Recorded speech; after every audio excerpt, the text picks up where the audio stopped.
Hello, America. I'm Mark Levin, and this is Life, Liberty, and Levin. You know, the great Rush Limbaugh was a dear friend of mine and a mentor. Once said to me, and I never forgot it, never underestimate the intelligence and knowledge of your audience. Never. Because one day it'll catch up with you. You are the smartest audience of any audience, TV or anywhere else. And that's why you're here on a Sunday evening when you could be doing something else. And that's why when I talk to you as smart people. I don't talk down to you. I don't use bumper sticker labels. I talk about substantive things and have substantive guests. And tonight, especially. First, a little history lesson as I set the stage for a further point. The American Revolution. What's that have to do with anything? Everything. We would not have won the American Revolution without the help of the French. And the French paid dearly in treasury. As a matter of fact, they went broke after they helped us during the Revolutionary War. As pointed out by History.com, the French had recently been dealt a humiliating defeat in the 7 Years' War by the British and stripped them of their own North American empire, including Canada. But still, they were loath to declare war on Britain as an official American ally. King Louis XVI permitted secret aid to America's cause beginning in May 1776. The two most powerful men at the court within the monarchy, they had a dispute over whether to commit to supporting America outright or not. But eventually they did. After we won the Battle of Saratoga, in October 1777, one of our few victories, by the way, the French Foreign Minister, Charles Grivier, had decided that the French should enter the war 1 month earlier, after the fall of Philadelphia to the British control in September 1777. And that frightened him into thinking that the Patriots would give up without overt French aid. So starting in 1778, right to the end of the Revolutionary War, the French gave us support. 90% of all what I'll call bullets fired during the War of Independence were manufactured by the French. What turned out to be the final battle was the Battle of Yorktown. And the Franco-American forces that had been fighting together fought General Cornwallis, who was a brilliant general, an experienced general of the British. And the French fleet cut off the waters to a smaller British navy because the British thought that we would still be up in New York, given some of the tactics used by Washington to fool them. And the British Navy not only cut off the British ships, but pounded the encampments of the British. And eventually Cornwallis surrendered. He surrendered his 18,000 troops, and that war for independence was over. Couldn't have been won without the French. The Ukrainian people are fighting to maintain their independence and their liberty. They did not attack Russia. They have not invaded Russia. They have not sent up concentration camps in Ukraine where they're bringing Russian children and women.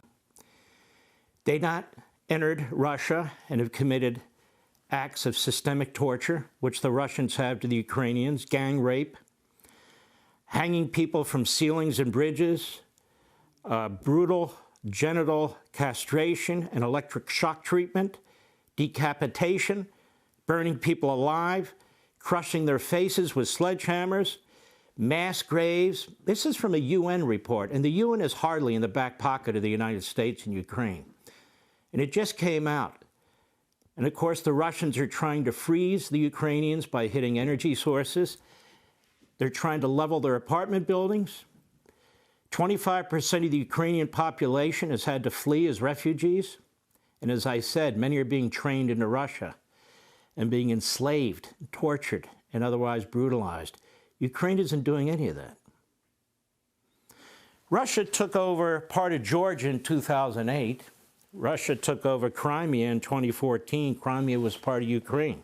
They did it in 5 days. Nobody lifted a finger to help either Georgia or Crimea. Finland, which was neutral during most of World War II, is not neutral anymore. Finland wants to get into NATO, and Finland supports the Ukrainians and is providing them with whatever equipment they have. Why? because they know Putin has designs on Finland. How do they know that? Because a year and a half, Putin said so. A year and a half ago, he said so. He also has designs on Poland and Romania and Moldova. How do we know that? Because he said so. Why don't we listen to the man? 2 world wars started in Europe, and we took no action until it was too late. We don't have any troops in Ukraine. We don't have any jet fighters in Ukraine. All we're doing is providing them with the support, kind of the support the French gave us during the Revolutionary War. However, the French actually did more. I am perplexed by those who want you to believe, and who believe you are stupid, that this is a war here in the United States between the intellectual elites in Washington and everybody else, we the people. And it's funny that so many people who say this went to private schools and Ivy League schools, and they never went to war while they're pointing fingers at everybody else. And there's a lot of people who haven't gone to war that have turned out to be tremendous leaders, great leaders. Or maybe they dipped their toe in a particular war and didn't do much else, and yet they were great leaders, Lincoln being among them. So that's irrelevant. Do you think if we were to withdraw all aid from Ukraine, that suddenly we would secure the southern border under the Biden administration? How stupid is that? Or suddenly inflation would be reduced? That's even dumber. Or suddenly all things bad Biden and Biden Democrats would turn around, but for what we're doing with Ukraine? Why do people make such imbecilic arguments? And have you also noticed something else? These folks claim to be neutral. They're not neutral. They trash Zelensky. They claim he's some kind of neo-Nazi, even though family members were killed during the Holocaust and he's Jewish. Neo-Nazis? Have you noticed they don't say anything about what Putin is or what Putin does to his own people, to the people in Ukraine? You notice they don't quote Putin when it comes to these statements he made a year and a half ago? You notice what they don't tell you? And I tell you because you're the smartest audience of all audiences. NATO dismisses Russian demand to withdraw from Romania and Bulgaria. Did you know that during the negotiations before Russia invaded Ukraine, they insisted that Romania and Bulgaria leave NATO? People keep talking about our insisting on countries go in. Well, they said, no, we're not going to leave NATO because they're scared of the Russians. Russia had deployed 127,000 troops near Ukraine's border at the time. Russia said, we're not invading. No. They deny any intention of invading Ukraine. And most of the Putiniks in this country and Putinoids and mouthpieces for Russia agreed with them. I guess they were wrong, wouldn't you say? The Independent of England, not just about Ukraine, why Romania is one of Kiev's strongest supporters in the Russia dispute. Why? Why is Romania, of all countries? We must be prepared for any possible scenario, says their president. This crisis is not just about Ukraine's security on the Black Sea or European security, but about the security of Euro-Atlantic area. You know who has designs on the Black Sea right now? Putin. That's why he took out our drone. But he's been harassing all of our jets over the Black Sea. Communist China wants the South China Sea. Putin wants the Black Sea. Think about it. Fox, senior Russian official threatens Polish borders as Moscow mounts aggression against other European nations. Well, what is this about? Former Russian President Dmitry Medvedev, remember him?